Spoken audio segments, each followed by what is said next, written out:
त्याच्या बाजूला मग आले सुनील रक्षित, त्याच्यानंतर त्या साईडला बागडे, त्या साईडला या साईडला सगळी अमर नारनवरे, त्यानंतर उत्तमरावजी बागडे, त्यानंतर बागडे, ह्या सगळ्या गोष्टींचा, आणि अशोक भाऊ आणि आम्ही बिलकुल जवळजवळ होतो. अशोक भाऊ आणि मी बिलकुल जवळजवळ होतो.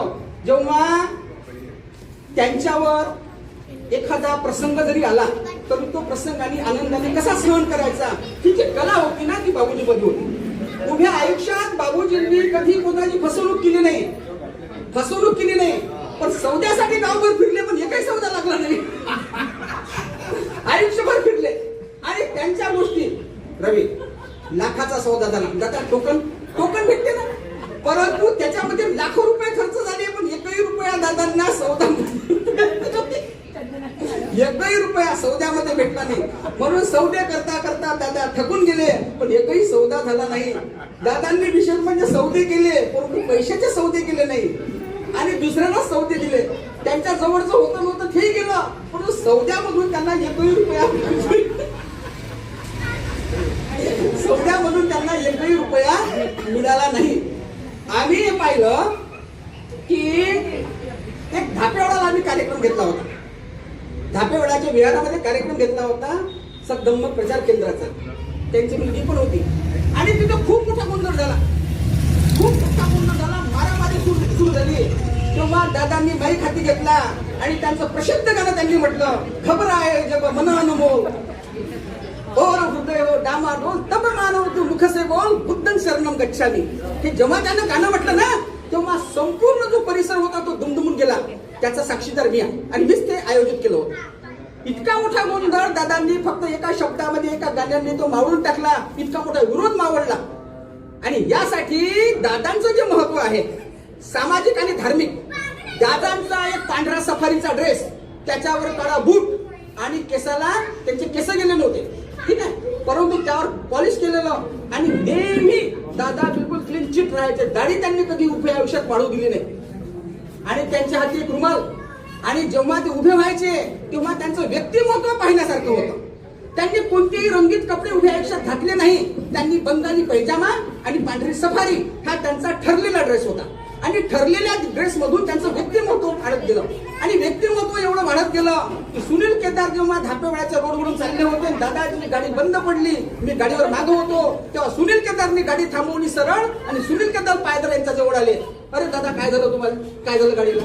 तर तेव्हा तो प्रसंग मी सांगतो, तो बोरगाव, घुरखेडा बोरगाव आहे, तिथे रोडवर बोरगाव, त्या ठिकाणी सुनील केदार समोर गेले गाडी घेऊन आणि आम्ही तिथे होतो. त्या सुनील केदार आमदार असताना तो तिथे खाली उतरला आणि दादाची विचारपूस केली, पेट्रोल संपलं काय, गाडी आणून देऊ काय, दुसरी गाडी पाहिजे काय? नाही म्हणे, माझ्या गाडीची सवयच अशी आहे, म्हणजे मधात बंद पडते, तर लाल गाडी होती आपली. तर असा त्यांचा जो जिव्हाळा होता ना, हा जिव्हाळा त्यांनी कायम ठेवला. धार्मिक व्यक्तिमत्व म्हणून दादांनी बुद्धवंदना घेतेवेळी दादांचं जे व्यक्तिमत्व होतं ते सर्वसामान्याला सकश मध्ये पचणारं होतं. त्यांनी कधीही स्वभावाची मीपणा दाखवली नाही. यांना किंवा प्रेमिला ताई आहे किंवा हे आहे, त्यांच्या स्वभावाचा मीपणा तुम्हाला कधीही दिसला नाही. तो इतका कुशलतेनं लोकांना वापरून घेत होते. आणखी एक प्रसंग सांगतो. 2000 मध्ये 2 बागडे होते आणि त्यांची होती 13वी आणि मला नेलं त्यांनी. आता ही गोष्ट खरी आहे, एकदम सत्य आहे. आता माझ्यावर मार खायची आली होती तरी मी सांगतो. म्हणे रवी म्हणे आपल्या इथे बागड्याची 13वी आहे. आता मला काही माहित नव्हतं बागडे कशा आहे म्हणून. माटवं साठवं होते ते. आणि तिथे गेल्यानंतर त्याचं नाव काय होतं, त्याची 13वी केली काय होतं त्यांचं, वासुदेवरावचा फोटो ठेवला इथं.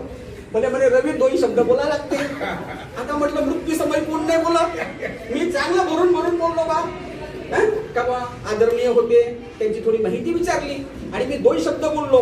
2 शब्द बोलल्यानंतर म्हटलं की त्यांच्या आत्म्याला शांती लाभो असं मी म्हणू शकत नाही, परंतु म्हटलं जे पंचतत्व विलीन झाले म्हणून मी त्यांचा आदर करतो. आणि बाईक ठेवून मी बाहेर गेलो आणि तोच पुढे मला बसलेला दिसला. मी घाबरून गेलो, ह्या मोठा फोटोत आहे आणि जे पण ह्या पुढा कसा काय ह्या गोष्ट आठवते. त्यांना जिवंतपणे 13वी केली होती भावाची. तुम्हाला सांगतो, जिवंतपणे तो जिवंत होता आणि मी नवीन होतो तिथं, जिवंतपणे 13वी केली होती. मला यांनी काही सांगितलं नाही की हा माणूस खरोखर मेला म्हणून. आता मी खरोखरच श्रद्धांजली वाहिली आणि तिथं गर्दी होते म्हणून मी तिथे गेलो. त्यानं काढली चप्पल माझ्यावर. कोण वेळ नालाय का म्हणे तू म्हणे, कोणाला वाहिली म्हणे. सांग म्हटलं मेला आहे. चप्पल खातच होतो मी तर बाबूजी आले. बाबूजी म्हणे नवीन आहे म्हणे, दलाल होय म्हणे. त्याला माहित नाही का म्हणे मी जिवंत आहे म्हणून. तुमची आहे पत्रिका होत्या बाय, काय त्या पत्रिका छापलेल्या होत्या. दोघं भाऊच एकमेकाची तेरवी केली होती. आणि मग दादांनी मला तिथून आणलं. म्हटलं दादा तुम्ही आधी काऊन सांगितलं म्हणून जिवंत आहे म्हणून. अरे म्हणे ते दोघा भावाचं पटत नाही, ते दोघं एकमेकाच्या तेरव्या करत राहते. म्हटलं म्हणजे सांगायचं होतं की हा माणूस मेला नाही म्हणून. त्याचे पोरं माझ्या विरोधात बोंबलून राहिले, सुना बोंबलून राहिल्या. त्याच्यात बोललो मी एकटा उठला. त्याचं नाव काहीतरीच होतं पोराचं. तो पोरगा उठला. माया बापाने श्रद्धांजली वाहिली, माया बापाने श्रद्धांजली वाहिली. अरे बाबा तो मेला आहे म्हणून हार घेत होता ना, हार टाकला होता. बाकायचा कोणता बसल्या होत्या. आणि मग दादा म्हणे तुम्हाला तिकडे जायची काय गरज होती म्हणे. अरे म्हटलं आपलाच फिरत मारत होतो तिकडे काय मार खान म्हणे ह्या माणूस जिवंतच आहे म्हणे. झालं काय तर म्हणे ह्या भावाची सवय आहे म्हणे बागड्याची, जिवंत म्हणे केरव्या करते म्हणे. असं आहे प्रसंग. म्हणून जे व्यक्तिमत्व सामाजिक आणि धार्मिक असते ना त्याचा वैचारिक ठसा आपल्या मनावर उमटला पाहिजे. कसं आहे की आपण जेव्हा एखाद्या गोष्टीचा विचार करतो, जी गोष्ट सातत्याने आपण जी करतो जेव्हा करतो ना त्या गोष्टीमध्ये सातत्य असेल तर तुम्ही त्या ठिकाणी अपयशात देखील पचवू शकणार पाहिजे. तुम्हाला एक उदाहरण सांगतो मी. अब्राहम लिंकन त्यांच्या आयुष्यामध्ये काही नंतर वाटलं पाहिजे. अब्राहम लिंकन त्यांच्या आयुष्यामध्ये सतत आणि सतत अपयशी झाले. 12 निवडणुका हरले अब्राहम लिंकन. दादा 12 निवडणुका अब्राहम लिंकन त्यांच्या आयुष्यात हरले. एकही निवडणूक ते जिंकले नाही, परंतु त्यांना सातत्य ठेवलं. हारण्यामध्ये देखील सातत्य ठेवलं. हारण्यातून त्यांनी प्रेरणा घेतली आणि प्रेरणा एवढी जबरदस्त होती की 15व्या निवडणुकीमध्ये जिंकून आले, राष्ट्राध्यक्ष झाले. हा हे उदाहरण तुम्हाला प्रेरणेस. तिथं तुमच्या आयुष्यामध्ये सातत्य आहे, नियमितपणा आहे, तर तुम्ही प्रशासनाला देखील पुढू शकता. अमेझॉन नदी जी आहे अमेरिकेची, ती जेव्हा नदी वाहते तिचा फक्त 3 मिनिटांनंतर एक थेंब पडतो. 3 मिनिटांनंतर एक थेंब पडतो आणि एक थेंब पडतो, परंतु पूर्वा वर्षानुवर्ष काळानुसार तो एकच थेंब पडतो. आणि त्या काळानुसार पडणाऱ्या थेंबाने मोठ्या प्राशानाला भेट पाडली आणि तिथून ती नदी तयार झाली. जगातली सर्वात मोठी नदी आणि अमेझॉन नदी आहे. तुमच्या जीवनामध्ये सातत्य असेल, तुमच्या जीवनामध्ये नियमितता असेल, तुमच्या जीवनामध्ये सतत करणारी गोष्टाची प्रेरणा असेल तर ती प्रेरणा आम्हाला धार्मिक स्वरूपातून नाही तर सामाजिक स्वरूपातून देखील घ्यायला पाहिजे. ही प्रेरणा आम्ही जे कार्यक्रम करतो त्या माणसाविषयी 2 शब्द सांगणे, त्या माणसाच्या उदाहरणातून प्रेरणा देणे आणि उदाहरणातून जर आम्ही काही शिकत असतो त्याला म्हणतात आम्ही घेतलेला आदर्श. आणि आदर्श आम्ही सर्व स्तरावर घेतला पाहिजे. धार्मिक स्तरावर घेतला पाहिजे, सामाजिक स्तरावर घेतला पाहिजे, राजनीतिक स्तरावर देखील घेतला पाहिजे.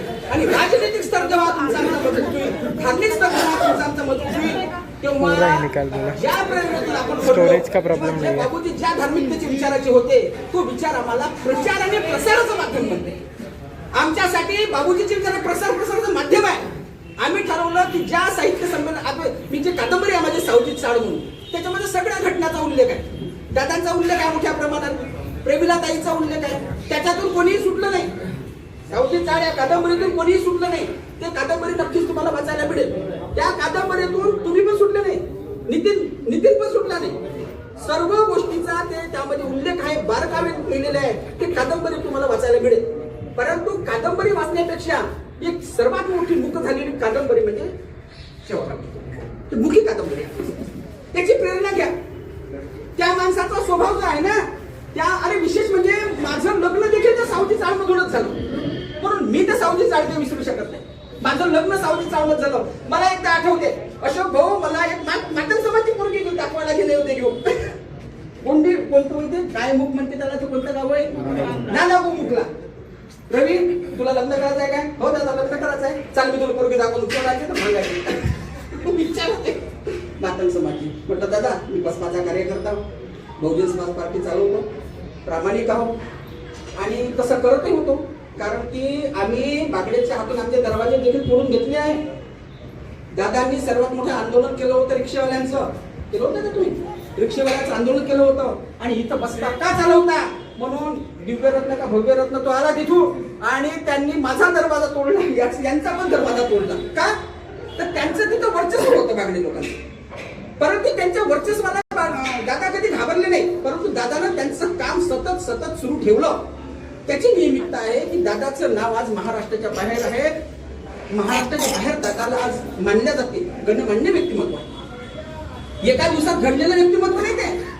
आणि याला जो हातभार लागला तो शेवकरामजी पूर्वेचा लागला, म्हणून दादाचे घडले. दादा घडले.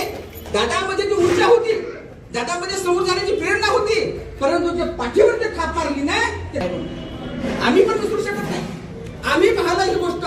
जेव्हा दादा मला मातंग समाजची पोरगी घ्यायला गेले, पाहायला घेऊन गेले, पैसे नंतर पाहिलं मी. जेव्हा घ्यायला गेले तुम्ही म्हटलं माझ्या मुलगी पसंत आहे, परंतु तिचा काका मुंबईवरून आला आणि तो काय म्हणे, नाही आपल्याला जे लग्न लावायचं ते हिंदू पद्धत. म्हटलं बिलकुल माझ्या पसंत आहे दादा, हे हिंदू पद्धतीनं लग्न नको आहे मला. आणि ते लग्न तुटलं. मग दादांनीच मला ही मुलगी सांगितली. हे माझं जे लग्न जोडलं ना ते यांनी जोडलं. यांनी सांगितलं की अरे रवी म्हणे, त्यांचा शब्द मोठा, अरे रवी हा बोला दादा, देवाजी शेंडेची मुलगी आहे इसापूरला, तू जाऊन पाहा. म्हटलं ठीक आहे, मग जातो आम्ही पाहायला. मग आम्ही तिथंच होतो साऊथ साईडला. मग आम्ही तिथं भाऊ गेलो आणि तिथं भाऊ गेल्यानंतर आम्ही पोरगी पाहिली. ही जे आमचं जे लग्न आहे यांचे वडील म्हणजे माझे सासरे यांचे खास मित्र होते. ऐक देवाजी शेंडे मित्र होते, चळवळीतले माणसं होते. म्हणून दादांनी चळवळीतल्या कार्यकर्त्याचीच मुलगी सांगितली आणि माझं लग्न जोडलं. त्याच्यामध्ये दादाचा हात आहे लग्न जोडण्यामध्ये. तर ही प्रेरणा जेव्हा आपण घेतो ना, ही मुख प्रेरणा जी आहे, मुख प्रेरणा तुम्हाला आंदोलित करायला पाहिजे. आणि